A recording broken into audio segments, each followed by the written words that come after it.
한자 성어 중에 사자성어 중에 고진감래라는 그러한 말이 있습니다. 고진감래라는 뜻은 우리가 다 흔하게 잘 알고 있는 말이죠. 고진, 고생 끝에, 감래, 달콤한 것이 온다. 고생 끝에 낙이 있지 않겠는가? 이렇게 많은 사람들은 생각하면서 고진감래에 대해서 이야기합니다. 이 고진감래라는 이 단어는 우리에게 많은 위로를 주는 것 같아요. 왜냐하면 지금 조금 고생을 하지만 나중에는 더 좋아질 것을 기대할 수 있기 때문이지요. 그런데 우리가 살아가는 삶을 보면 고진감래가 아니라 고진고래 같아요. 고진감래, 고생이 끝하면 이제 좀 좋은 게 와야 되는데 고생 다 했는데 또 고생이 오고, 고생 열심히 했는데 봤더니 이제부터 몸 아프고, 이 고진고래가 어떻게 보면 우리가 살아가는 모습은 아닐까, 이런 생각이 들어요. 예수님께서요 십자가에 달려 돌아가셨지요. 예수님의 죽으심은 우리의 구속, 죄의 용서를 위한, 속죄를 위한 모든 것들을 다 이루어 놓으셨습니다. 우리가 생각할 때에 아니 예수님의 십자가 그 은혜면 모든 것들이 이제 다 된 것이 아닌가, 거기에만 서면 되는 것이 아닌가라고 우리 생각합니다. 그런데 성경을 보면요 예수님의 죽으심과 항상 같이 언급되는 게 있어요. 그것이 무엇이냐면 예수님의 살아나심, 부활이에요. 오늘 저는 이 시간을 통하여서 예수님의 부활이 우리의 구원과 어떠한 연관성이 있는지를 좀 살펴보기 원합니다. 십자가면 다고 십자가가 완전한데도 불구하고 왜 성경은 예수님의 부활을 이야기하고 예수님의 부활을 증언한 것일까요? 먼저 우리는 예수님의 부활하신 이유가 뭔지를 조금 살펴보기 원합니다. 우리의 속죄를 위해서 예수님이 십자가로 충분해 보임에도 불구하고 예수님이 부활하신 이유, 그것은 무엇일까? 한마디로 결론적으로 말씀드리면요 예수님이 오르셨다는 거예요. 예수님이 부활하신 것은 예수님의 그 모든 것들이 오르셨다는 것을 증명한다는 거죠. 예수님은요 이 땅에 계실 때 이미 자신이 어떻게 죽고 어떻게 부활할지를 말씀하셨어요. 마가복음 말씀 보겠습니다. 9장 31절인데요 이는 제자들을 가르치시며 또 인자가 사람들의 손에 넘겨져 죽임을 당하고 죽은 지 3일 만에 살아나리라 하는 것을 말씀하셨기 때문이더라. 여기 예수님의 말씀이 있어요. 인자가 사람들의 손에 넘겨져 죽임을 당하고 죽은 지 3일 만에 살아나리라. 예수님은 살아계실 때 이 말씀을 계속 하셨어요. 그리고 말씀대로요 누가복음 24장 5절과 6절에 보면 무덤에 갔던 여인들의 만나게는 이 사람들을 통하여 이런 증언을 듣게 되죠. 여자들이 두려워 얼굴을 땅에 대니 두 사람이 이르되 어찌하여 살아있는 자를 죽은 자 가운데서 찾느냐, 여기 계시지 않고 살아나셨느니라. 갈릴리에 계실 때에 너에게 어떻게 말씀하셨는지를 기억하라. 예수님 여기 계시지 않고 살아나셨느니라. 예수님은 자신의 생애와 삶에서 이 땅에 있을 때 내가 죽을 거다 말씀하셨고요 말씀하신 대로 살아나셨다는 것을 믿으시기 바랍니다. 이것은요 예수님의 죽음이 자기가 잘못해가지고 그냥 할 수 없이 힘이 없으니까 약하니까 잡혀가지고 못 박혀서 죽었지라는 죽음이 아니고요 예수님의 죽음은 하나님의 우리를 대신한 죽음이었다는 것을 알려주고 있다는 겁니다. 십자가는 저주의 죽음이 아니라 온 인류를 구원하기 위한 하나님의 방법이었구나, 그것을 알려주는 사건이 뭐라는 거죠? 부활이라는 거예요. 부활은 예수님의 가르침이 옳았다는 것을 알려줍니다. 부활은 예수님의 십자가가 단순한 죽음이 아니라는 것을 예수님은 부활을 통하여 증명해 내셨다라는 것이지요. 그래서 사도들은요 이 부활의 놀라운 은혜를요 사도행전 4장 34절에 이렇게 증언했다고 나와요. 사도들이 큰 권능으로 주 예수의 부활을 증언하니 무리가 큰 은혜를 받아 주 예수의 부활을 증언했습니다. 이것이 바로 초대교회 사도들이 행하였던 복음 전파의 가장 핵심적인 내용이라는 것입니다. 그렇다면요, 이 신자의 구원과 이 부활이 어떻게 좀 연결이 될까? 이것을 좀 우리가 살펴봤으면 좋겠어요. 오늘은 사실 부활절 아닌데요, 부활에 대한 찬양을 하니까 좀 어떠셨어요? 저도 부활에 대한 찬양을 하니까 너무 참 감사한 것 같습니다. 특별히 오늘 이 부활에 대한 찬양을 하는데 또 부활에 대한 말씀을 나누는데 우리 우병천 장로님이 그동안에 참 어려움을 뚫고 오셔서 너무나 이 오늘 말씀의 은혜가 배가 되는 줄 믿습니다. 그렇습니다. 부활은요, 부활주일 절기 때만 필요한 것이 아니라는 것이지요. 부활은 우리의 믿음과 직결되어 있는 것이 바로 부활이라는 것이죠. 그러면 부활과 나의 구원이 어떻게 연결이 될까? 이것을 저는 세 가지의 시제, 과거, 현재, 미래라는 이 세 가지의 시제를 가지고 예수님의 부활이 나의 구원과 어떻게 연결되어 있는지를 살펴보기 원합니다. 먼저는요, 이 과거적인 부분인데요, 부활을 통해 과거에 일어난 사건들이 있습니다. 그것은 무엇이냐면 구원의 증거와 토대를 제공하고 있다는 거예요. 예수님의 부활은 이미 우리의 구원의 토대와 증거가 되신다는 거죠. 먼저 우리가 알 게 있습니다. 그것은 무엇이냐면 예수님의 부활은요, 예수님이 하나님의 아들이심을 우리에게 알려주고 있다는 거죠. 로마서 1장 4절에 보니까요, 이렇게 말씀하고 있습니다. 성결의 영으로는 죽은 자 가운데서 부활하사 능력으로 하나님의 아들로 선포되셨으니 곧 우리 주 예수 그리스도시니라. 아멘. 이 말씀을 좀 살펴보십시오. 예수님은요, 죽은 자 가운데서 어떻게 하셨다는 거죠? 부활하셨다는 거죠. 그런데 그 부활의 의미가 뭐냐? 노란색으로 칠해놨죠. 능력으로 하나님의 아들로 선포되셨으니. 여기 능력으로라는 단어는 능력 있는으로 해석하면 더 자연스러운 것 같아요. 능력이 있는 하나님의 아들이라고 무엇을 통하여? 부활을 통하여 선포됐다는 거예요. 그러면 우리는 교리를 잘 아시는 분들이 많기 때문에 아니 목사님, 원래 예수님은 하나님의 아들 아니에요? 돌아가시기 전에, 부활하시기 전에도 하나님의 아들이셨잖아요. 이렇게 생각할 수 있습니다. 맞습니다. 그렇습니다. 예수님은 하나님의 아들이시지요. 그런데 왜 오늘 로마서가 1장 4절 말씀이 예수님이 부활할 때 하나님의 아들이라고 선포됐다고 하는 것일까요? 그것은 예수님이 하나님의 아들이신 것을 많은 사람들이 인정하지 않았어요.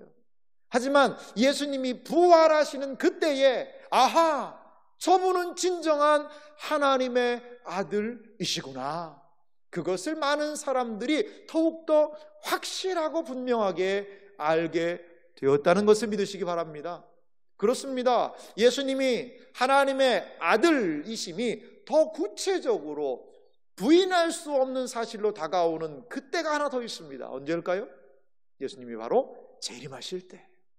예수님 재림하시는 그날은 신자와 불신자 모든 사람을 막론하고 모든 열방에, 이 땅에 있는 모든 사람들이 그분은 실로 하나님의 아들이시구나, 그것을 고백할 날이 오게 될 줄 믿습니다.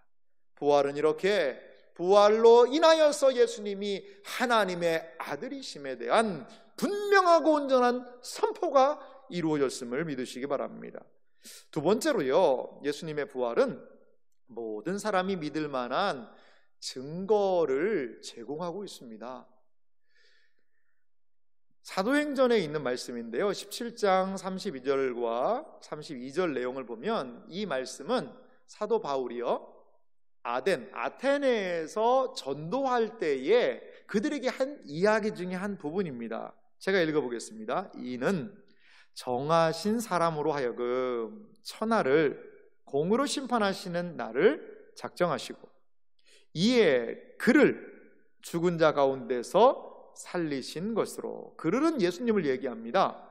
모든 사람에게 믿을 만한 증거를 주셨음이라 하니라. 여기에 예수님의 살아나심에 대하여 죽은 자 가운데서 다시 살리신 것은 무엇이냐? 모든 사람에게 믿을 만한 증거를 주기 위한 거라는 거죠. 예수님의 부활하심은 모든 믿을 만한 사람들의 증거인 줄 믿습니다. 그런데 아테네 사람들은요, 32절에 보니까 이렇게 반응했어요. 그들이 죽은 자의 부활을 듣고 어떤 사람은 조롱하고 어떤 사람은 이 일에 대하여 내 말을 다시 듣겠다 하니, 그때도요 부활을 얘기하니까 어떤 사람은 그 말에 대해서 조롱하는 사람, 어떻게 죽은 사람이 다시 살아난대요? 그게 무슨 말이래요? 나는 모르겠어요 라고 거부하는 사람이 있는가 하면, 어떤 사람들은 다시 한번 들어보고 싶다라는 그러한 사람들도 생겼다는 것이지요. 여러분 기억하시기 바랍니다. 예수님의 부활은 믿을 만한 사람들의 믿음의 증거가 된다는 것을 믿으시기 바랍니다. 복음이 증거되는 곳에는 반드시 예수 그리스도의 십자가의 죽으심과 더불어 예수님의 부활하심이 증거되어야 하는 줄 믿습니다. 마지막으로요, 예수님의 부활은요 거듭남의 토대를 우리에게 제공해 주고 있습니다. 예수님의 부활은 우리가 거듭나는 토대라는 거예요. 베드로전서 1장 3절 말씀 보니까요 이렇게 말씀하고 있습니다. 우리 이 말씀은 한 목소리로 좀 같이 천천히 부활과 우리의 거듭남에 대해서 생각하며 함께 읽겠습니다. 우리 주 예수 그리스도의 아버지 하나님을 찬송하리로다. 그의 많으신 긍휼대로 예수 그리스도를 죽은 자 가운데서 부활하게 하심으로 말미암아 우리를 거듭나게 하사 산 소망이 있게 하시며. 아멘. 베드로는요 찬송하면서 무엇을 얘기해요? 그의 많으신 긍휼을 따라 예수 그리스도를 죽은 자 가운데서 부활하게 하셨다는 것이죠. 그런데 놀라운 사실은요 그 뒤에 따라오는 단어예요. 부활하게 하심으로 말미암아 우리를 거듭나게 하셨다는 거예요. 할렐루야. 우리가 거듭나게 된 것은 하나님의 놀라운 은혜인 줄 믿습니다. 우리를 거듭나게 하시려고 하나님께서는 예수 그리스도를 그 죽음에서부터 살리시는 것을 가시적으로 보여주시면서 예수와 함께 죽은 사람들이 예수와 함께 살아날 것을 성경은 말씀하고 있습니다. 많은 사람들이 하나님에 대하여 반응하지 못하고 있습니다. 허물과 죄로 죽어서 하나님의 은혜에도 반응하지 못하고 하나님을 믿지도 않고 자기 마음대로 살아가요. 하지만 예수님의 부활하심으로 인하여서 그 놀라운 은혜로 말미암아 하나님의 은혜 속에 거듭나게 되면 그 부활이 내 부활이 되고 그 죽음이 내 죽음이 되고 하나님께 감사하며 이 세상에서 구별된 신자로 살아가게 된다는 거죠. 이것이 바로 우리의 거듭남의 토대가 부활이라는 의미입니다. 여러분, 예수님의 부활은요 우리를 거듭나게 하는 토대요, 예수님의 부활로 말미암아 우리가 믿을 수 있는 견고한 토대가 완성되었다는 것을 믿으시기 바랍니다. 저는요 이 부활과 십자가의 의미에 대해서 곰곰이 생각해 보니까요 이러한 예화를 들면 좋겠다는 생각이 들었어요. 자동차가 한 대 있습니다. 근데 아주 새로 산 너무나도 신형 좋은 자동차를 한 대 샀어요. 자, 그 자동차는요 이 완벽한 자동차 아니겠어요? 그 얼마나 최신형 모든 것들을 다 탑재하고 있는 그런 자동차지요. 그런데 아무리 좋은 차라 하더라도 뭐가 있어야 가요? 기름이 있어야 갑니다. 기름이 공급이 되어야 부르릉 시동도 걸리면서 가면서 차로서의 기능을 하죠. 정차되어 있는 차는 차로서의 기능을 완벽하게 지금 갖추고 있는 겁니다. 손색이 없어요. 하지만 그 차를 차되게 하는 것은 기름입니다. 기름 연료를 가지고 차가 움직일 때에 그 차의 온전한 기능들이 드러나게 된다는 거죠. 십자가와 부활도 그런 의미가 있는 것 같아요. 우리의 모든 죄를 예수 그리스도께서 십자가에 사해 주셨지요. 그런데 부활은 무엇을 이야기합니까? 그 십자가가 옳다, 그 십자가가 맞다, 그 십자가에서 이루어진 일이 너희를 구원했다라는 것을 확실하게 보증하며 생명력을 불어넣어주는 것, 그것이 바로 부활이라는 것입니다. 그러하기 때문에 사도들은 예수님의 십자가만을 전한 것이 아니라 십자가와 부활을 통하여 하나님의 생명의 역사, 구원의 역사가 나타나고 있다는 것을 증언하였다는 것입니다. 십자가와 부활은 우리의 영원한 구원의 토대임을 믿으시기 바랍니다. 또한 부활을 통하여 우리에게 미래에 일어날 일에 대해서 잠시 살펴보기 원합니다. 부활을 통하여 우리에게 미래에 일어날 일은 바로 구원의 산 소망을 우리에게 준다는 겁니다. 부활은 신자에게 산 소망을 제공하지요. 예수님의 죽음은 우리의 죽음이고 예수님의 부활은 우리의 부활이 됩니다. 먼저 우리가 살펴볼 것은요, 예수님의 부활은 우리가 누릴 새 생명의 소망이 된다는 거예요. 예수님의 부활이요, 우리가 누릴 새 생명의 소망이 된다는 것을 여러분 기억하시기 바랍니다. 오늘 우리가 읽었던 본문 로마서 6장 4절에서부터 5절 말씀을 한번 천천히 다시 살펴보겠습니다. 그러므로 우리가 그의 죽으심과 합하여 세례를 받음으로 그와 함께 장사되었나니, 여기 세례를요 예수님과 합하는, 연합하는 사건으로 보고 있어요. 이는 아버지의 영광으로 말미암아 그리스도를 죽은 자 가운데서 살리심과 같이 우리로 또한 새 생명 가운데 행하게 하려 함이라. 아멘. 5절은 이어서 말합니다. 만일 우리가 그의 죽으심과 같은 모양으로 연합한 자가 되었으면 또한 그의 부활과 같은 모양으로 연합한 자도 되리라. 할렐루야. 여기에 되리라 라는 이 부분은요 미래형으로 되어 있어요. 만일 예수님의 죽으심과 같은 모양으로 연합이 되어 있다면 분명하게 우리는 그의 부활과 같은 모양으로 연합한 자도 될 것이다. 우리도 반드시 예수님처럼 부활할 것이다. 이것을 성경은 우리에게 일깨워주고 있습니다. 예수님의 부활이 우리의 구원의 미래에 줄 수 있는 소망은 무엇이냐? 아하, 우리도 예수님처럼 부활하겠구나. 그것이라는 것이지요. 또한 두 번째로요, 우리의 부활은 우리를 하나님 앞에 서게 합니다. 우리를 하나님 앞에 서게 한다는 거예요. 고린도후서 4장 14절은 말합니다. 주 예수를 다시 살리신 이가 예수와 함께 우리도 다시 살리사 너희와 함께 그 앞에 서게 하실 줄을 아노라. 아멘. 예수님을 다시 살리시니 성부 하나님께서 예수님과 함께 우리도 다시 살려서요, 어떻게 해요? 그와 함께, 예수와 함께 그 앞에, 하나님 앞에 딱 서게 하신다는 거예요. 성경에요, 하나님 앞에 선다는 것은요 구원의 완성을 의미합니다. 요한계시록 6장에 보면 그 진노의 날에 누가 능히 그 앞에 서리요, 이런 말이 있어요.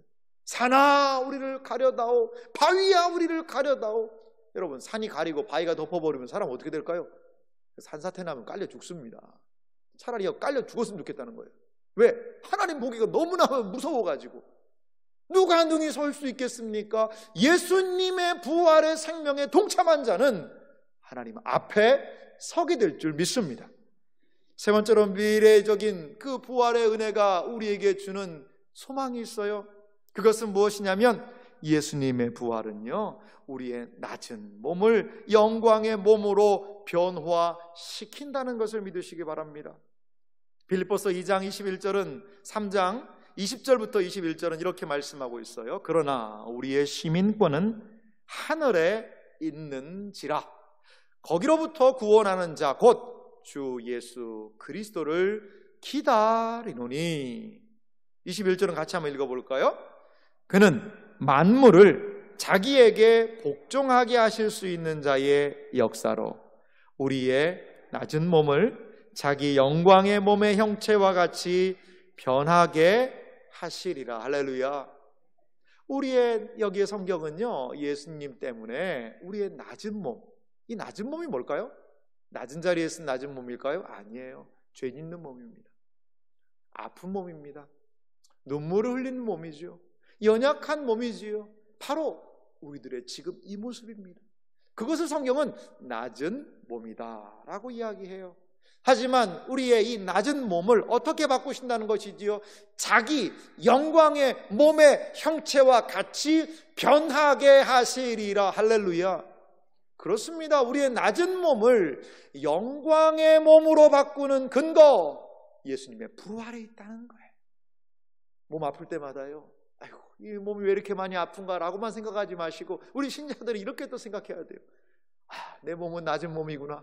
주여 얼른 속히 영광의 몸으로 변하게 하여 주시옵소서.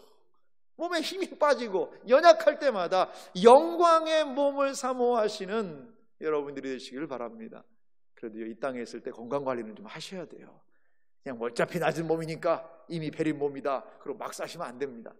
제때 잘 드시고 또 건강 잘 챙기시고, 그 대신 이 몸은 때가 되면 아프고 때가 되면 슬픔도 있고 때가 되면 연약함도 있구나.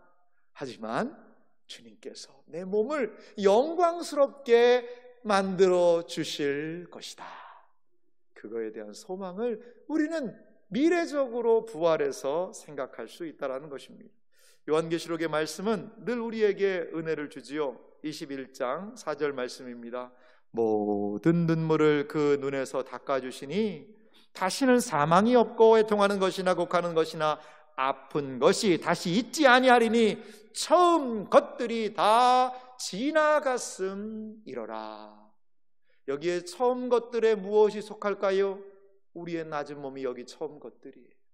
처음 것들, 연약한 것들이 다 지나가고 눈에서 눈물을 닦아주시고 사망이 없고 곡하는 것이나 아픈 것이 있지 않게 하는 부활의 영광스러움을 우리는 장래적으로 예수님의 부활 안에서 소망하게 되더라는 것입니다. 또한 우리가 마지막으로 살펴볼 것이 있습니다. 부활을 통해 현재에 과연 그럼 어떤 일들이 일어나느냐, 그것을 마지막으로 살펴보기 원합니다. 부활은요, 구원의 삶을 위한 능력을 우리에게 제공하고 있습니다. 예수님의 부활은 이 땅에서 살아가는 신자들에게 구원의 삶을 위한 능력, 그것을 제공하고 있다는 것이지요.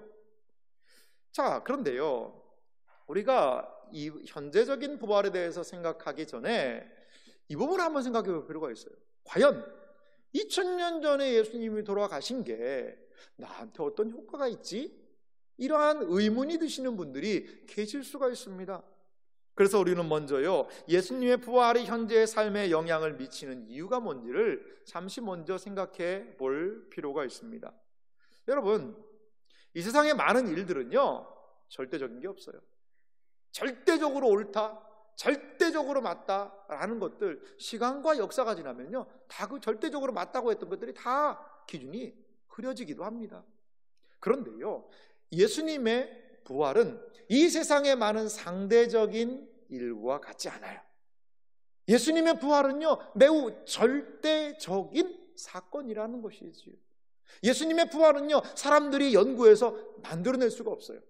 예수님의 부활은요, 자연적으로 다시 나타나지가 않아요. 예수님의 부활은 오직 절대자가 역사에 개입하셔서 죽은 생명을 살린 창조의 행동이요, 절대자의 사건이 바로 예수님의 부활 사건이라는 거죠. 그렇기 때문에 이 부활 사건은 단순하게 과거에 있었던 지나간 한 일이 아니라 절대자에 의한 절대 사건이라는 것을 성경이 선포하고 있다는 것이죠. 그래서 우리는 절대 진리를 믿듯이 절대 사건인 부활을 우리의 마음에서 믿을 수가 있고, 그 절대적인 부활을 믿는 자들에게는 하나님께서 예수 그리스도의 부활의 의미를 지금도 분명하게 그 약속으로 실행하신다는 거예요. 고린도전서 15장은요 부활장입니다. 그 고린도전서 15장 부활장을 통하여 예수님의 부활을 이렇게 소개하고 있습니다. 20절부터 제가 읽겠습니다. 그러나 이제 그리스도께서 죽은 자 가운데서 다시 살아나사 잠자는 자들의 첫 열매가 되셨도다. 예수님은요 살아나셨는데 잠자는 모든 자들의 첫 열매라고 그랬어요. 첫 열매가 올라옵니다. 그러면 그 열매를 따라 많은 다른 열매들이 함께 주렁주렁 맺히게 된다는 거지요. 21절은 말합니다. 사망이 한 사람으로 말미암았으니 죽은 자의 부활도 한 사람으로 말미암았도다. 사망이 한 사람으로 왔다는 것은 첫사람 아담이지요. 죽은 자의 부활도 한 사람이라는 것은 둘째 사람 아담이신 예수님을 의미하고 있습니다. 그래서 22절은 확실하게 예수님의 부활로 인한 우리에게 미칠 은혜와 결과를 22절은 말합니다. 함께 읽겠습니다. 아담 안에서 모든 사람이 죽은 것 같이 그리스도 안에서 모든 사람이 삶을 얻으리라. 할렐루야. 그렇습니다. 아담 안에서 모든 인류가 죽음을 경험하고 죄와 죽음의 공포 속에 살고 있지만 예수 그리스도 안에서 모든 사람들은 예수 그리스도를 믿고 의지하는 그 절대 부활을 믿고 그 부활 신앙에 거하는 사람들은 그리스도 안에서 삶을 누리게 될 줄 믿습니다. 이것이 바로 절대적인 부활이 지금도 우리에게 영향을 미치는 방식이라는 것이지요. 두 번째로 우리가 현재적인 예수님의 부활에 대해서 생각해 볼 때요, 생각할 것이 있는데요. 예수님을 살리신 하나님의 능력은요, 동일하게 신자의 삶에 지금도 나타나고 있다는 거죠. 에베소서 말씀 보니까 이런 부분이 있어요. 1장 19절과 20절인데요. 그 힘의 위력으로 역사하심을 따라, 그 힘은 성부 하나님을 일컫고 있어요. 믿는 우리에게 베푸신 능력의 지극히 크심이 어떠한 것을 너희로 알게 하시기를 구하노라. 그러니까 믿는 우리에게, 믿는 사람들에게 베푸신 능력의 지극히 크심, 이 성부 하나님의 어떤 능력의 크심에 대해서 이 사도 바울은요 에베소 성도들에게 알려주고 싶었어요. 그래서 너희들에게, 이 성도님들에게 이 예수님의 그 하나님의 구원의 능력이 미치고 있는데 그것에 대한 근거가 있다는 거예요. 그 근거를 20절은 이렇게 얘기합니다. 그의 능력이, 성부의 능력입니다. 그리스도 안에서 역사하사 죽은 자들 가운데서 다시 살리시고 하늘에서 자기의 오른편에 앉히사. 무슨 얘기를 하는 거죠? 성부의 능력이라는 것은, 성부 하나님의 능력이라는 것은 예수님을 살리신 부활의 능력이라는 거예요. 다른 말로 하면요, 더 쉬운 표현으로 하면 부활의 능력이, 성부 하나님의 부활하시는 그 능력이 우리 안에도 동일하게 있다는 것이라는 거죠. 예수님을 부활하신 그 성부 하나님의 능력이 에베소에 살고 있는 성도들이요, 성도들에게도, 당신들에게도 동일하게 임하고 있습니다. 그것을 이야기한다는 겁니다. 그렇습니다. 이 땅을 살아가는 모든 성도들은 부활의 능력을 의지하며 살아가는 성도들임을 여러분 믿으시기 바랍니다. 우리는 부활을 믿는 사람들이었기 때문에 이 땅에 복음을 전하고 음부의 세력과 싸워 이기며 죄를 이길 힘이 주어졌다라는 것이죠. 이 모든 일들은 부활의 능력이 신자에게 임한 결과물들이라는 거예요. 나의 힘으로는요, 죄와 싸울 수가 없어요. 나의 힘으로는, 우리의 인간의 자연인의 모습으로는 죄의 유혹이 오면 넘어지고요, 화가 나면 화내고요, 이 세상 사람들하고 똑같이 살 수밖에 없습니다. 하지만 하나님의 능력이 우리를, 부활의 능력이 우리를 사로잡으실 때에 우리는 그 또한 죄와 싸워 이기는 부활의 소망을 갖고 살아가는 하나님의 사용하시는 의의 무기가 되는 삶을 살 수 있다는 거예요. 그래서 로마서 6장 13절은 부활을 의지하고 예수 그리스도를 의지하는 사람들에 대해서 이렇게 이야기합니다. 또한 너희 지체를 불의의 무기로 죄에게 내주지 말고 오직 너희 자신을 죽은 자 가운데서 다시 살아난 자 같이, 누구 같이요? 예수님 같이 하나님께 드리며 너희 지체를 의의 무기로 하나님께 드리라. 예수님이 부활하셔서 부활하신 것을 통하여 하나님께 영광을 돌리신 것과 같이 부활신앙을 믿는 사람들은 너희 지체를 의의 무기로 하나님께 드리라. 우리는 하나님을 드러내는, 하나님을 위하여 싸우는 의의 무기가 되어야 할 줄 믿습니다.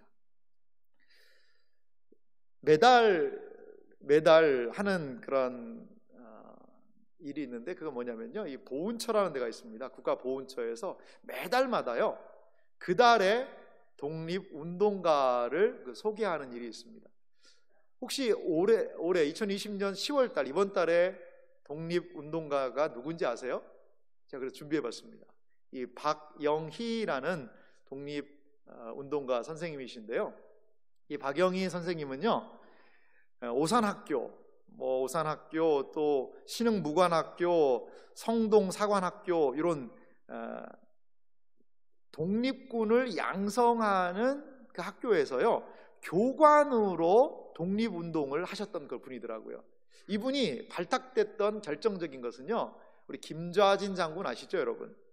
이 청산리 대첩이라고 그러죠. 청산리 전투에 김좌진 장군의 부관으로 참여해서 아주 혁혁한 공을 세웠나 봐요. 그러면서 이분이 이 민족의 교관으로 신흥무관학교, 성동사관학교 등에서 교관의 역할을 잘 감당하신 그러한 독립유공자이십니다. 이분 같은 경우에는요 조선의 광복을 위해서 얼마나 싸우셨겠어요. 여러분, 독립군을 한번 생각해 보세요. 이 독립군은 세 가지 각오를 해야 된대요. 독립군이 되기 위해서는. 첫 번째 무슨 각오냐? 굶어서 죽을 각오를 해야 된대요. 두 번째는 무슨 각오냐? 맞아서 죽을 각오를 해야 된다는 거예요. 세 번째는요, 얼어서 죽을 각오를 해야 된다. 만주벌판이 얼마나 춥겠어요. 그런데 무엇 때문에요? 무엇 때문에 수고하는 거예요? 조선의 광복을 위하여, 이 나라의 독립을 위하여서 그들이 그렇게도 애쓰고 수고했다는 것이죠. 그런데 만약에 8.15 해방이 없었다면 이들의 수고는 어떨까요? 8.15 해방이 없었다면 이 박영희 선생님의 그 피나는 노력과 수고, 그것은 아마 다 허사가 됐을 수도 있을 거예요. 몇몇 사람들이 아마 그때 조선이라는 나라의 독립을 위해 박영희라는 사람이 뭔가 했다더라라고 하지만 그 의미가 퇴색될 것이지요.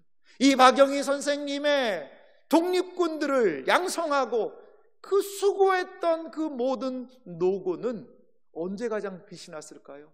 바로 해방의 그 아침에 빛이 나지 않았을까요?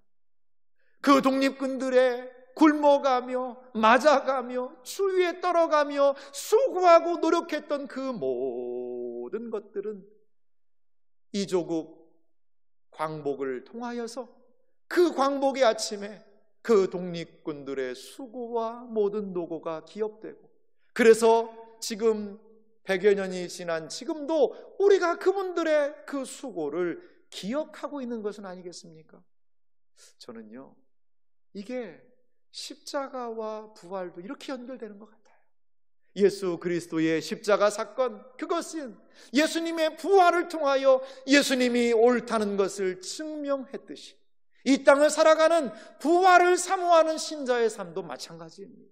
여러분, 부활을 믿는다고 허리가 안 아픈가요? 부활을 믿는다고 병들이 갑자기 나아버리고, 부활을 믿는다고 갑자기 돈이 많이 생겨서 잘 사는 그러한 삶이 이어지나요? 그렇지 않습니다. 부활 신앙이 우리에게 있지만, 하나님의 능력을 우리가 동일하게 의지하고 있지만, 이 땅에서의 삶은요, 배고프고 춥고 또한 여러 어려움이 있는 것이 사실이더라는 것이죠. 하지만 독립군이 조국의 광복을 위하여 그 모든 것들을 견디고 인내했던 것과 같이 이 땅을 살아가는 부활을 사모하는 신자들은 우리를 영광스럽게 부활시킬 그 날을 기억하며 우리는 지금의 오늘의 날들을 부활의 신앙으로 인내해야 될 줄 믿습니다.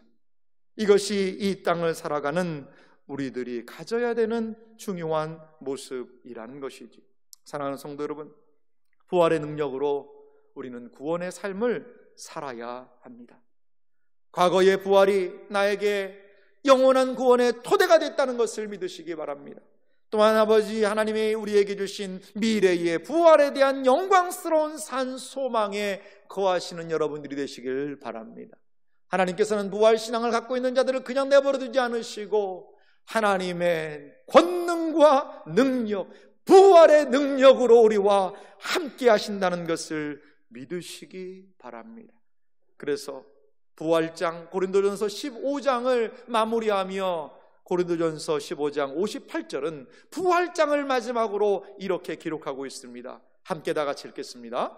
그러므로 내 사랑하는 형제들아, 견실하며 흔들리지 말고 항상 주의 일에 더욱 힘쓰는 자들이 되라. 이는 너희 수고가 주 안에서 헛되지 않은 줄 알미라. 아멘. 그렇습니다. 신자는 믿음 안에서, 부활 안에서 확실한 소망이 있는 존재입니다. 막연한 고진감래가 아니라 우리는 믿음 안에서 우리에게 확실하게 주어질 고진감래를 기억하는 사람들입니다. 이렇게 주님께서 우리에게 행하신 놀라운 구원의 토대 위에 우리의 구원을 더욱더 견고하게 세워져 나가는 복된 은혜가 있으시기를 주님의 이름으로 축원합니다. 같이 기도하도록 하겠습니다.